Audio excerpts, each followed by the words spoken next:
Pendant les entraînements, nous utilisons toujours notre arme à feu réelle. Nous devons vérifier visuellement et de manière tactile si le barillet est bien vide et si le chargeur a bien été ôté. Cette vérification est fondamentale, car les accidents qu'il y a eu ont été dus à la rupture d'un élément de mécanisme et à une mauvaise vérification de la sûreté. C'est en outre un exercice utile pour s'entraîner au changement de chargeur et au contrôle dans l'obscurité. Quand nous portons une arme, avoir le bras tendu, c'est bien dans les films de Hollywood. Mais dans la vie réelle, on nous désarmera facilement. Il vaut mieux maintenir l'arme collée au corps. Il faut absolument éviter qu'un agresseur ne saisisse notre arme ou la main qui la soutient. Cette technique est la plus utilisée aux États-Unis et en Israël. Protéger l'arme à tout moment est absolument essentiel. On peut le faire au moyen d'un pivot de bras, à la suite duquel nous rapprochons l'arme de nous.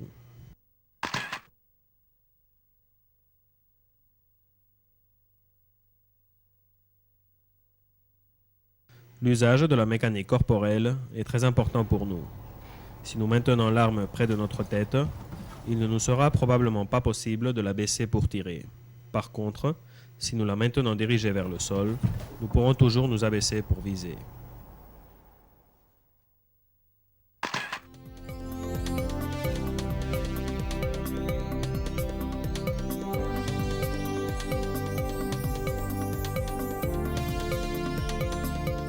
Cette manière de faire est applicable à l'arme longue, d'usage prioritaire dans tout type d'intervention policière.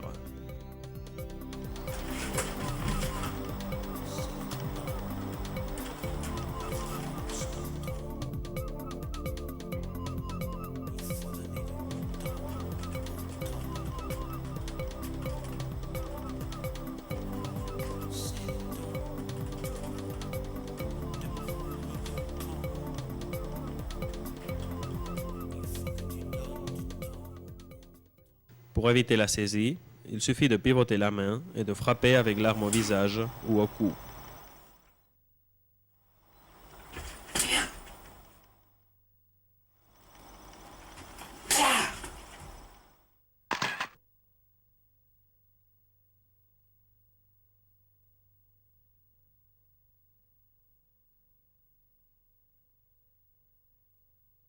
Dans cette situation, nous utilisons le coude pour nous libérer et frapper à la tête.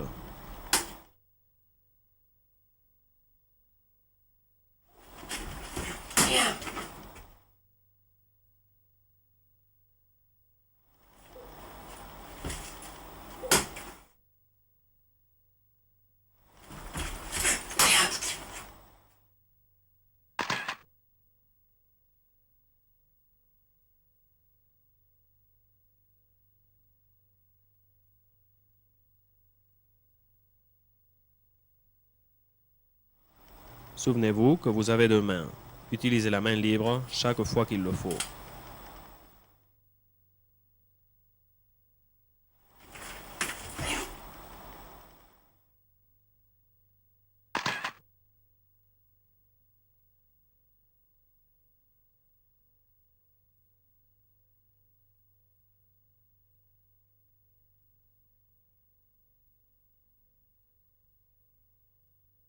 Nous passons le coude par-dessus et nous poussons pour gagner de la distance et passer à une autre action.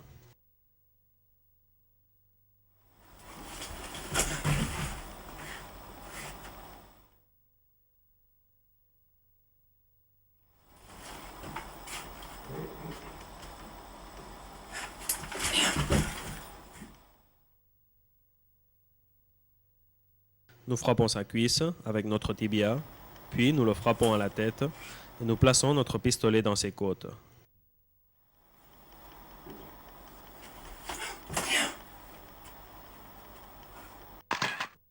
Comme toujours, il est vital de maintenir l'arme opérationnelle, ce qu'on obtient en la plaçant hors de portée de l'agresseur. Comme on peut observer, la mécanique est généralement très semblable. Un premier pivot pour changer le poids du corps et un athémie initial, suivi d'un contre et d'une protection de l'arme.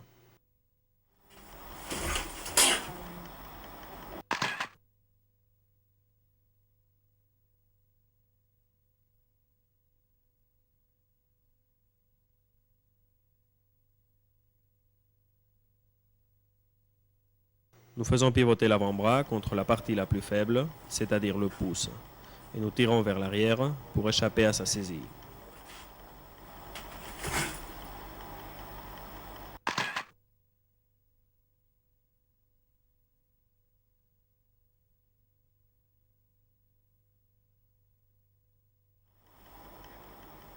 Rotation du bras et on tire vers l'arrière une fois de plus.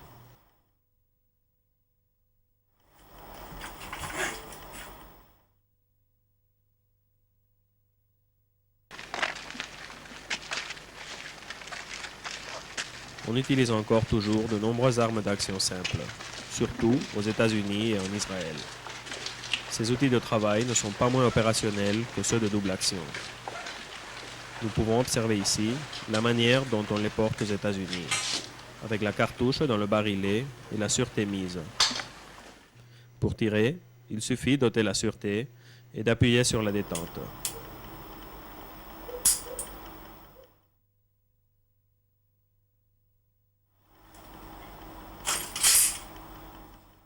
La méthode israélienne est beaucoup plus agressive. On porte le pistolet à hauteur de la poitrine et on agit de manière énergique.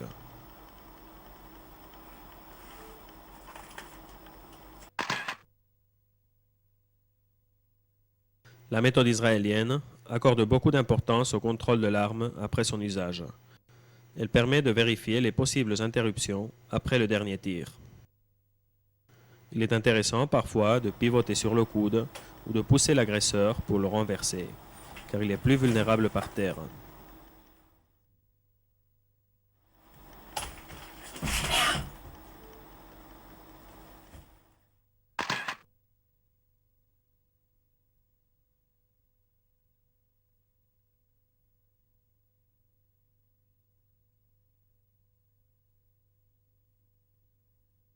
Une autre possibilité consiste à soutenir sa main et à pivoter sur le coude en amenant l'agresseur contre le mur.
Il convient parfois de déplacer un peu la jambe vers l'arrière pour gagner un peu de distance.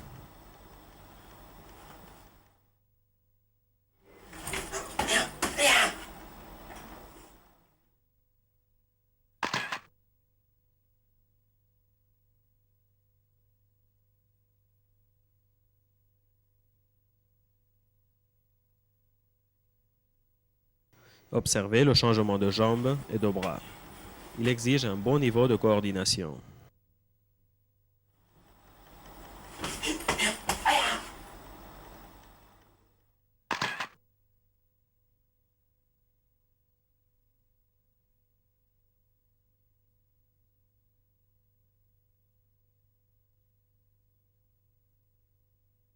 Comme méthode de renversement combinant bras et jambes, cette technique est très facile et très efficace.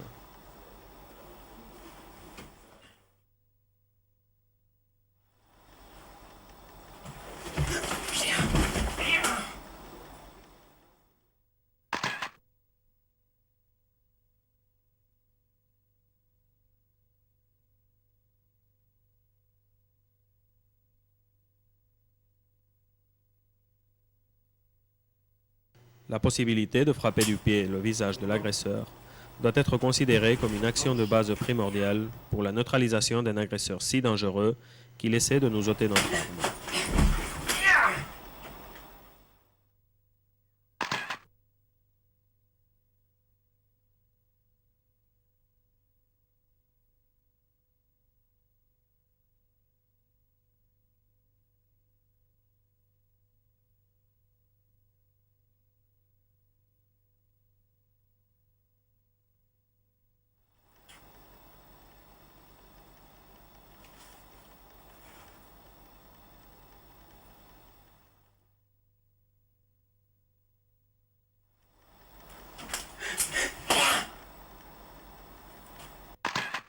L'usage des techniques de désarmement de notre part doit être considéré comme une action de dernier recours, lorsqu'il ne nous reste aucune manière meilleure de procéder, étant donné le danger qu'elle représente. Nous devons toujours avoir à l'esprit la possibilité d'une issue fatale et ne pas croire que nous sommes Superman.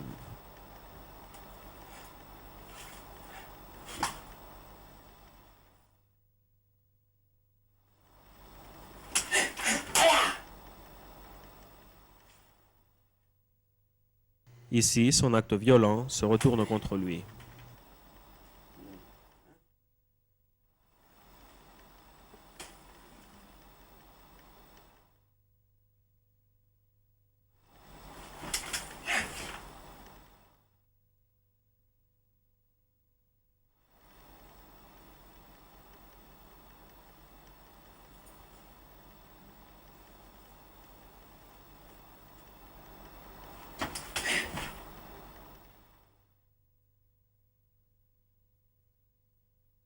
Les actions qui conduisent à amener au sol l'attaquant seront toujours plus avantageuses pour nous, car notre mobilité est quelque peu limitée par notre équipement.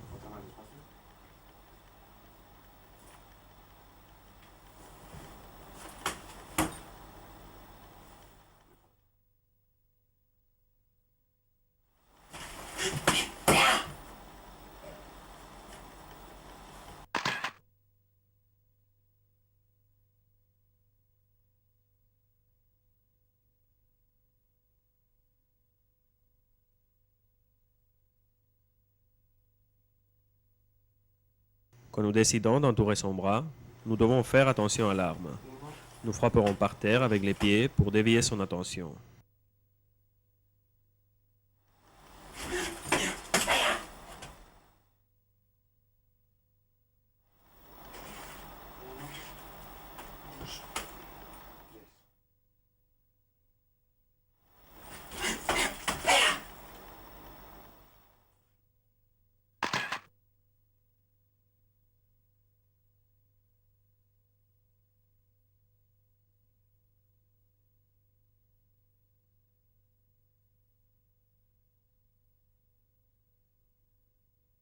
Nous pouvons souvent gagner une marge de sécurité en faisant un petit pas en arrière qui rompt la distance d'attaque, tandis que nous protégeons l'arme et dévions ses mains.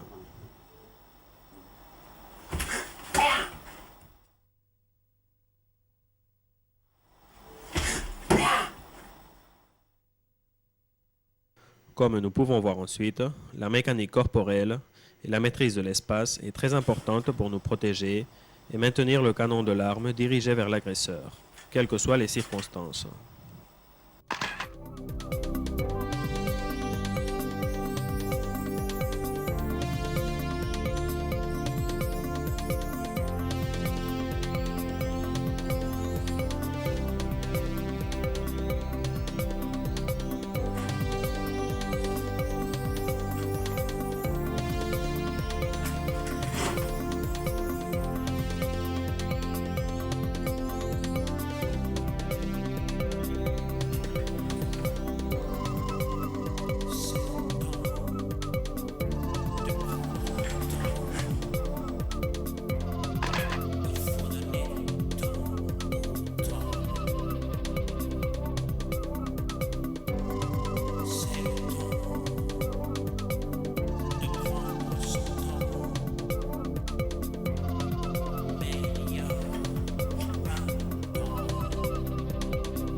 Ces techniques sont très utiles pour tous les types d'armes, longues ou courtes.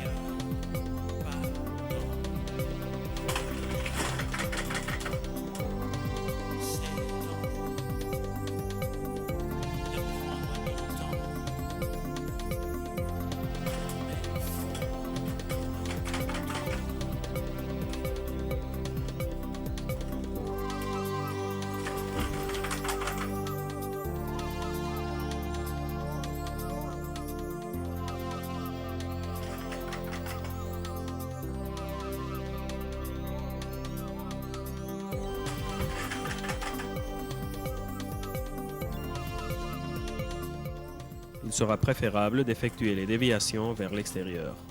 Dans ce cas-ci, nous l'achevons avec un coup au visage.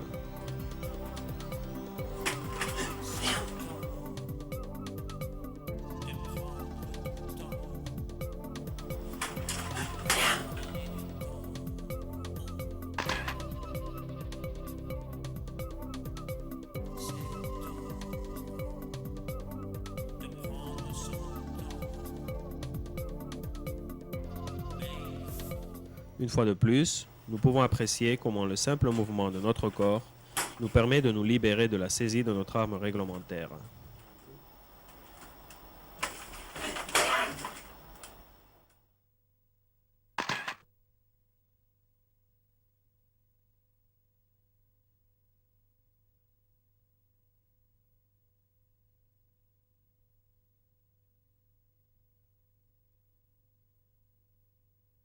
Parmi les techniques de base les plus simples, celle-ci est particulièrement remarquable pour son pouvoir de frappe et d'arrêt.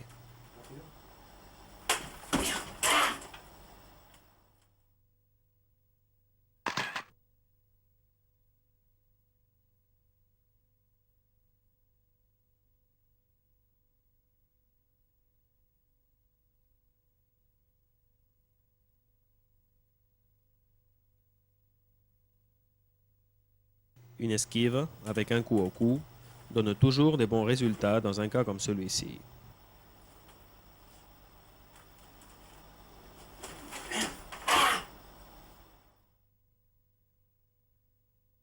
Il est très possible qu'au cours d'une entrée, quelqu'un essaie de nous attraper par surprise.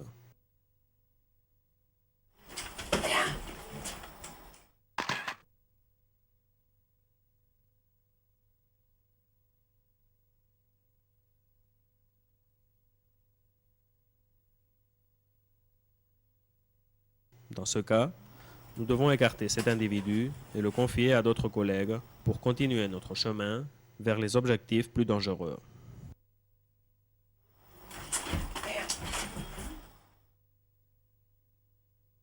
Dans les actions militaires, il peut y avoir un désarmement quand on réalise un service de surveillance au contrôle d'accès d'une caserne.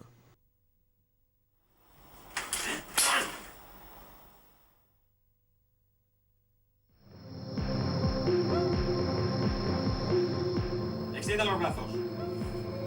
Abre los brazos en cruz. Mira a la derecha.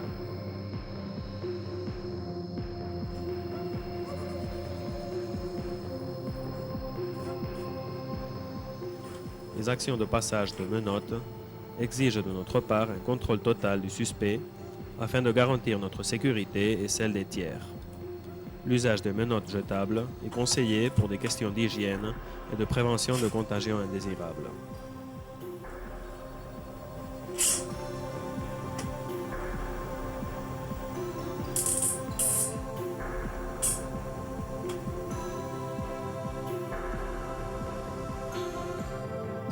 Brazos en cruz. Cruz. Mira a la derecha.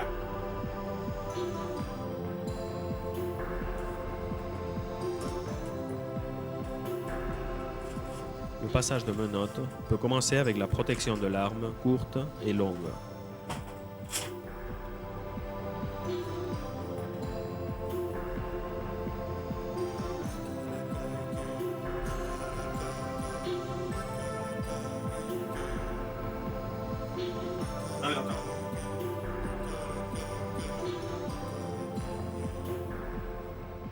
Comme nous pouvons le voir, ces menottes sont en corde. Elles ne servent qu'une fois.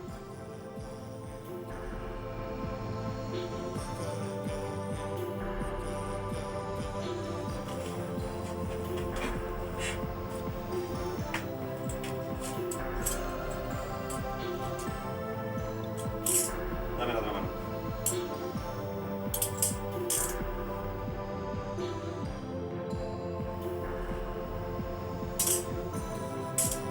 Dame la otra mano.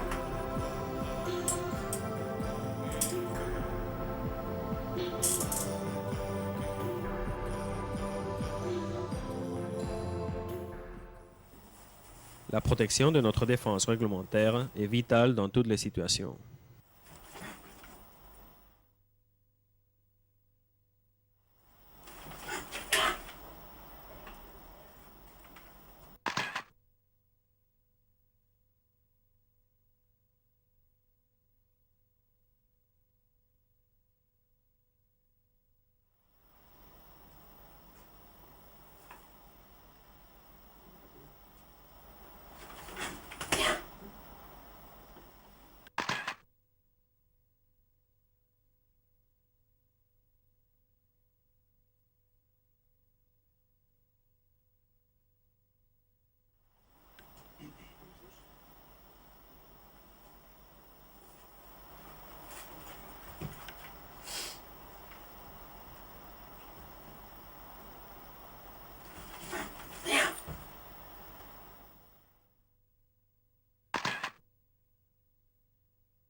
Toute technique de libération peut être accompagnée de combinaisons de coups de pied et de poing.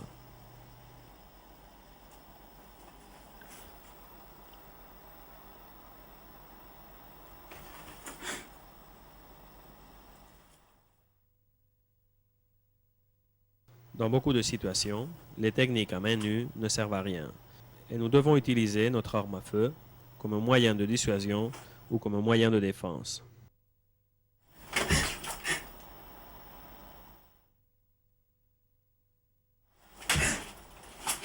Dans d'autres actions, il est possible d'utiliser l'arme en tant qu'élément de frappe, sans qu'il soit nécessaire d'en arriver à des actions qui peuvent provoquer la mort.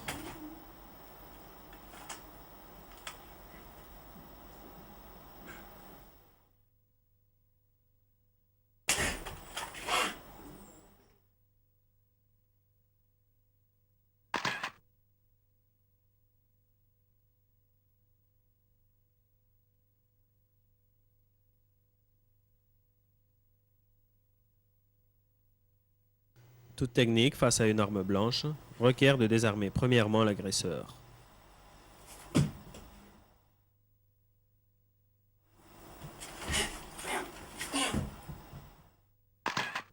Souvenez-vous qu'affronter un couteau les mains nues conduit plus souvent à être blessé par l'agresseur. Dès lors, il ne s'agit pas tant de savoir si celui-ci nous blessera ou non, mais où et avec quelle gravité.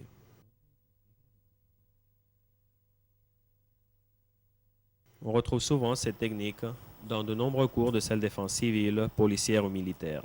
Mais comme on peut le constater, elle est très dangereuse si l'agresseur connaît son travail.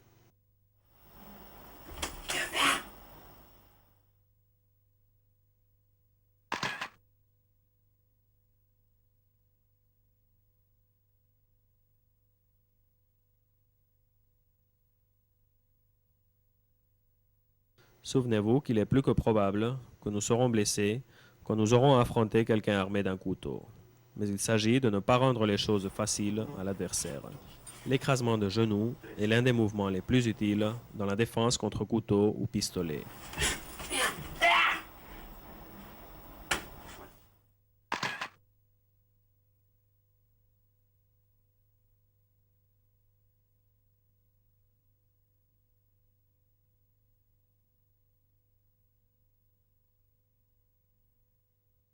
Actuellement, les tendances du combat avec couteau indiquent qu'il vaut mieux piquer puis couper, car l'usage des vêtements épais et les mouvements de l'adversaire rendent difficile la réalisation d'une bonne coupure.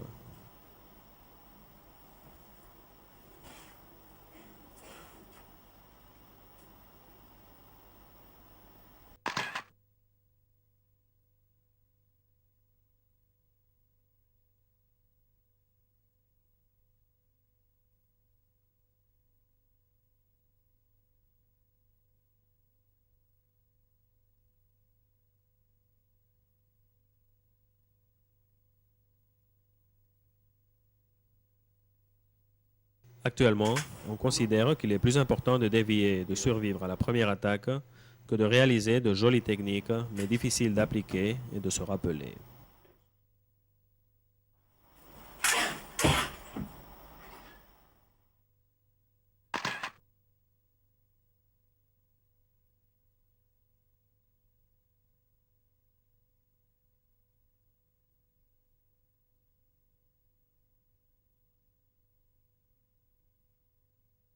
Si c'est nous qui utilisons un couteau, une formule adéquate pour désarmer l'agresseur consiste à lui couper les tendons du poignet.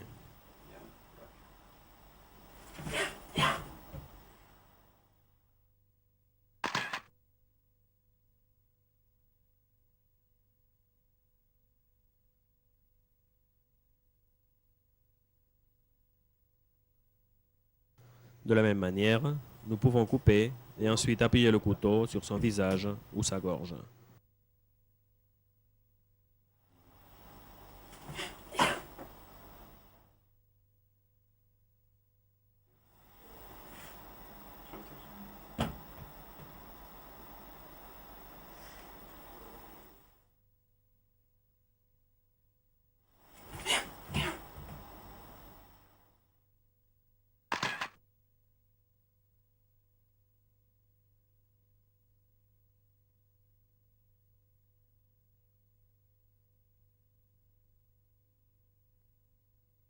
Si nous voulons les blesser car il s'agit d'un adversaire très dangereux, nous pouvons utiliser la même technique, mais en terminant avec un coup de poing au visage.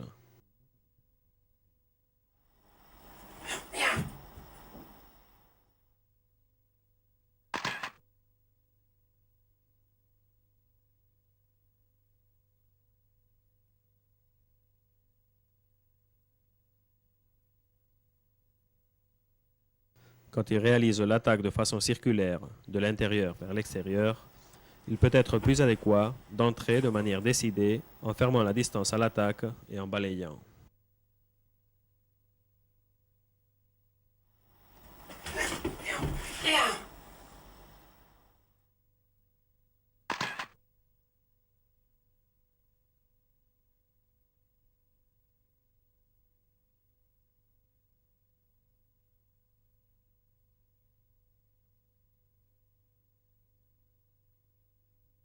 Réduire la distance exige beaucoup de concentration, d'entraînement, d'agilité et de réflexe, en plus de courage et de connaissances techniques.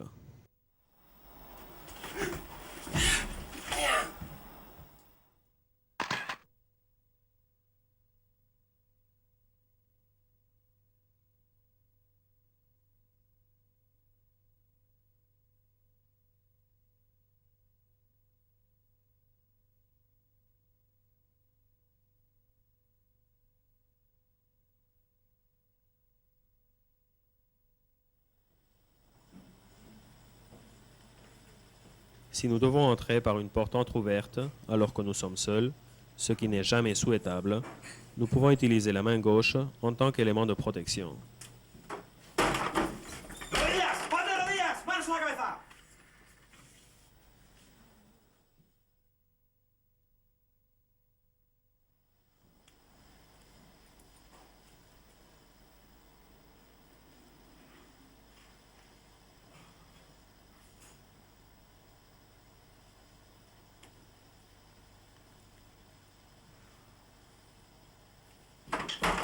¡Quieto, no te muevas! ¡Rodillas! ¡Ponte de rodillas! ¡Manos a la cabeza!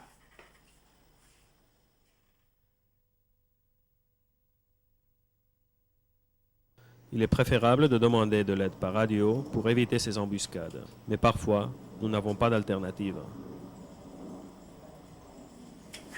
¡Quieto, no te muevas! Évitez d'entrer seul dans un immeuble et si vous le faites, prenez un maximum de précautions et traitez tout habitant comme un danger potentiel. ¡Quieto, no te muevas! ¡Manos arriba! N'hésitez pas à utiliser votre arme comme élément de frappe dans des actions de faible danger, des individus non armés.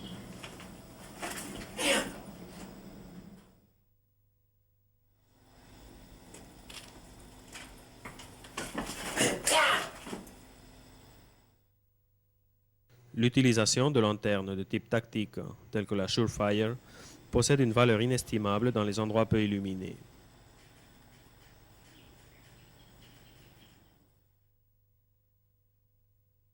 Pour éviter les confusions, illuminez le visage de l'agresseur avant de poursuivre une action de force mortelle. Il pourrait s'agir d'un camarade ou d'un innocent.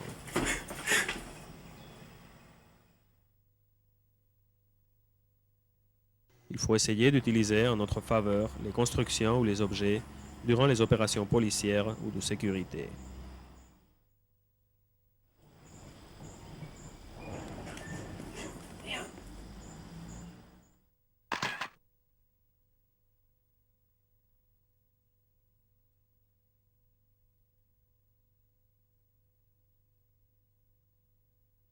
Connaître notre corps et sa relation avec celui de l'adversaire est fondamental.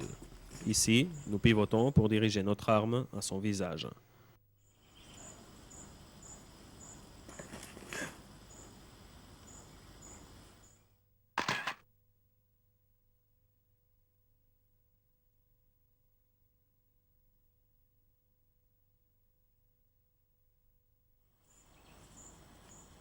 Couvrir la saisie avec le coude est une manière efficace de résoudre ce genre de situation et nous permet de frapper autant qu'il le faut.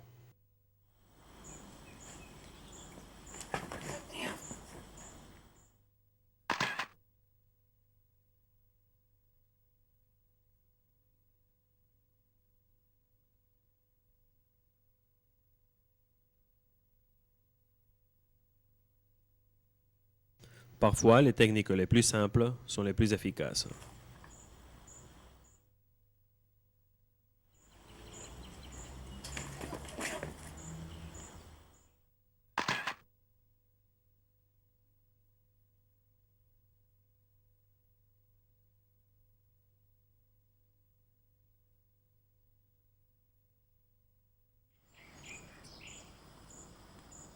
Une fois de plus, soulignons l'importance de l'action du coude comme moyen de libération.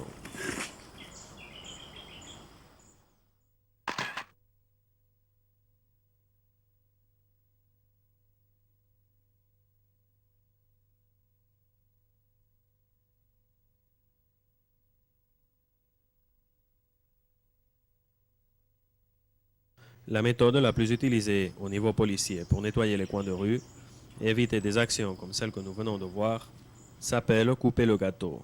Elle consiste à réaliser un balayage circulaire de la zone en dirigeant toujours notre arme vers le point critique. Mira ya.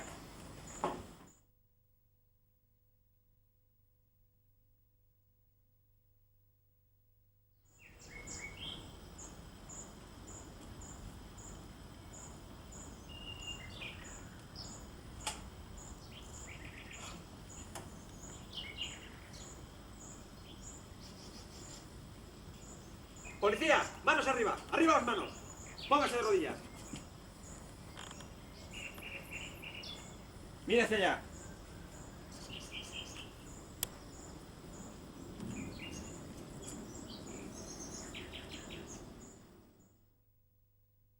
Si nous pouvons attaquer dans le dos, ce sera toujours préférable, car dans ce travail, on ne gagne pas de médaille pour avoir combattu de manière chevaleresque, mais pour avoir résolu une situation dans la légalité et avec le moins de dommages possible.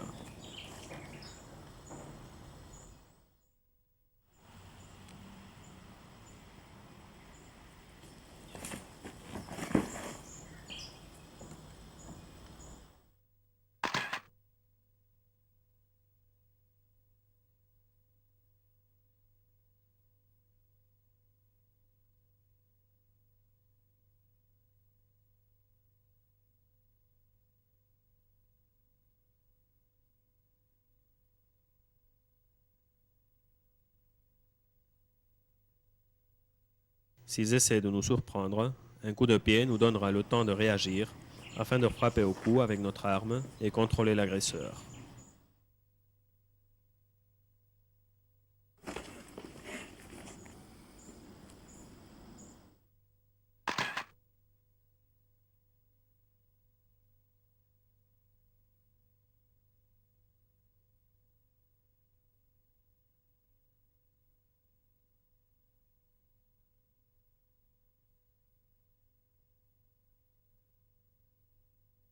Il est très important de protéger notre arme. Pour cela, après chaque action, nous devons la ramener près de nous.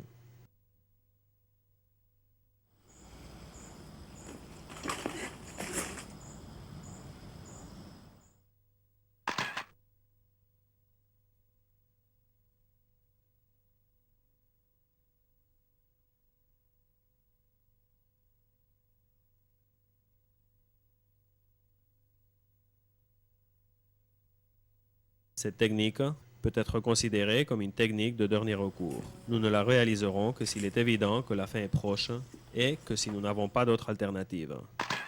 Soyons réalistes, il est très difficile de sauver sa vie quand l'agresseur est décidé à ouvrir le feu.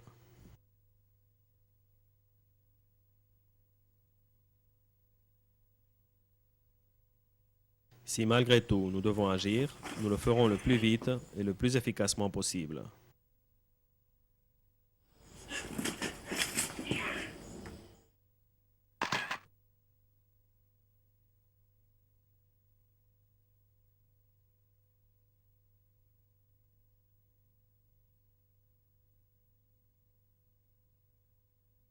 Si nous pouvons désarmer l'agresseur, nous le ferons sans hésiter, ce qui nous permettra d'utiliser son arme contre lui et contre d'autres agresseurs.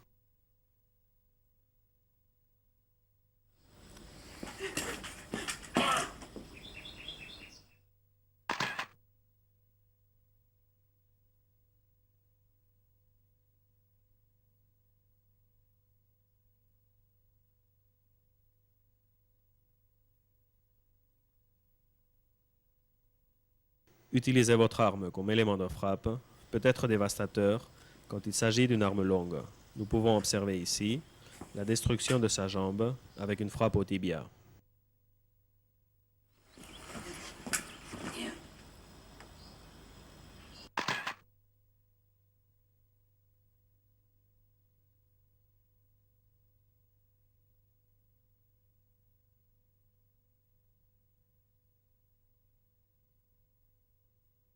Entrer dans la distance de l'ennemi est très important, tant pour éviter les armes blanches que pour affronter des situations qui impliquent l'usage d'armes à feu.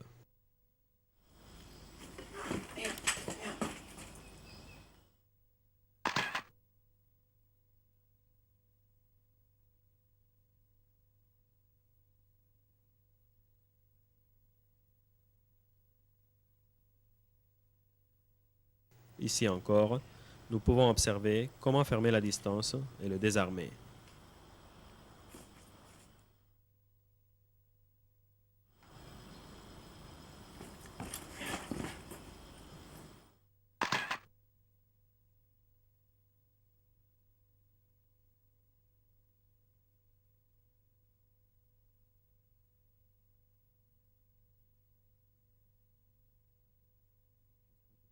Il est peu probable que nous soyons obligés de désarmer un adversaire qui surveille notre passage, mais il ne fait jamais de tort de connaître certaines techniques.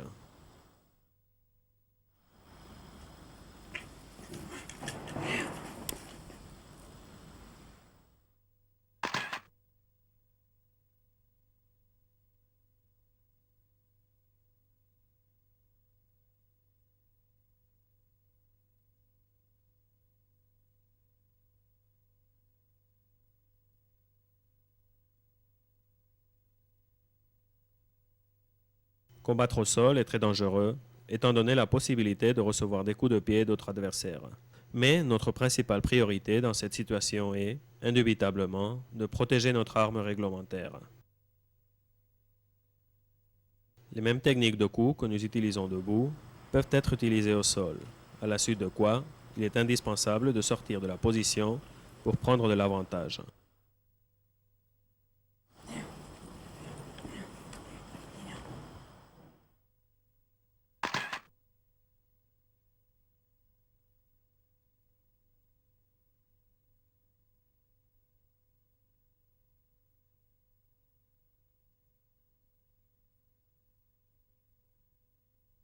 Si l'agresseur nous tient en croisant les jambes, nous devons passer une main entre ses pieds et sortir de la position pour obtenir un avantage tactique.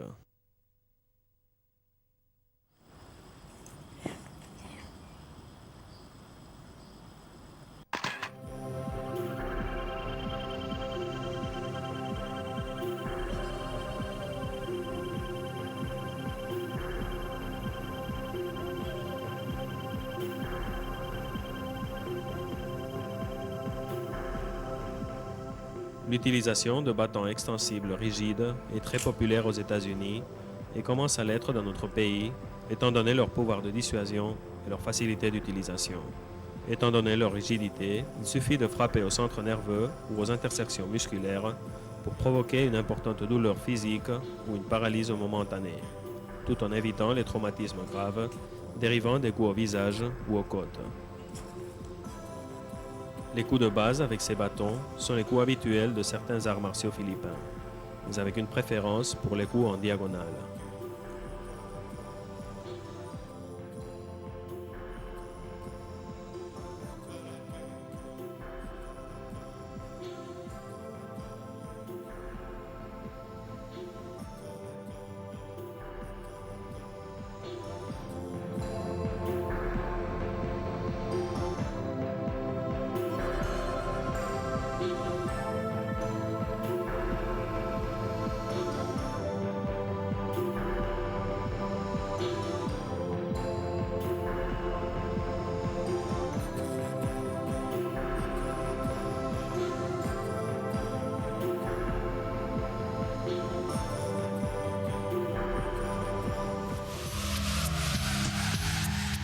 Tout passage de menottes doit être fait de dos, de manière rapide et énergique.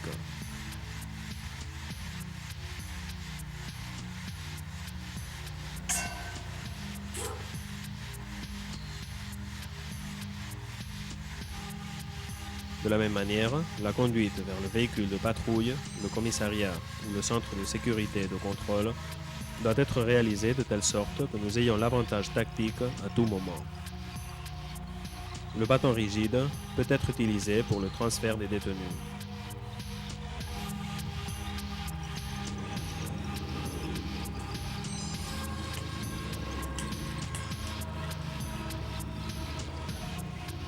Il peut être très intéressant d'utiliser des gants de latex pour la recherche d'objets probatoires, d'armes et d'éléments procédant du délit, étant donné que les maladies contagieuses affectent un grand nombre de délinquants.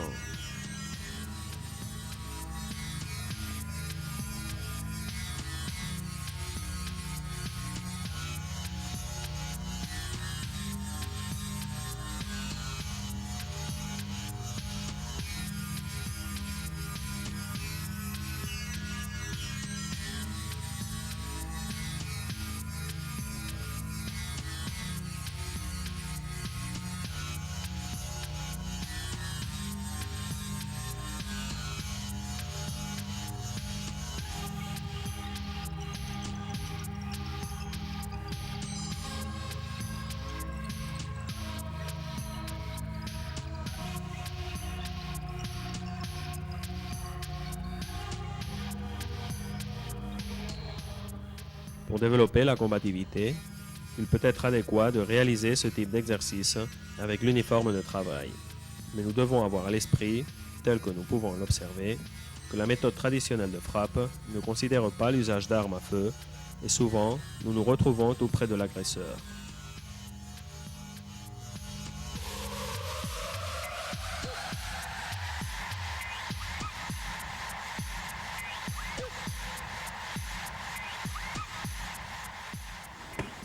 Nous observons maintenant comment, au contraire, nous devons travailler en frappant et en pivotant pour sortir de sa sphère, tandis que nous simulons la protection ou le dégainage de l'arme.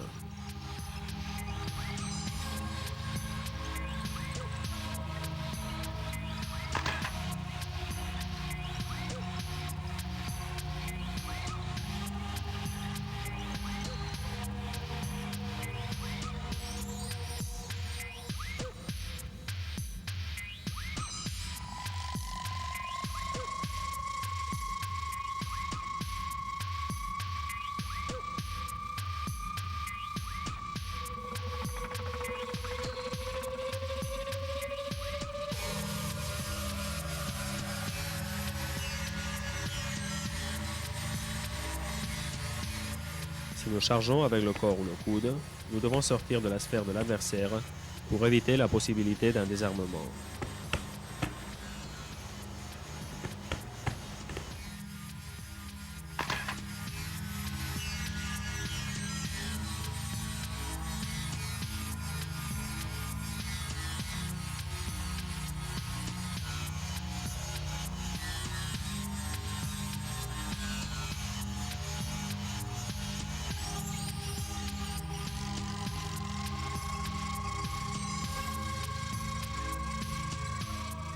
Les combinaisons de low kick et de poing sont intéressantes, mais nous devrons toujours avoir en tête la protection de l'arme.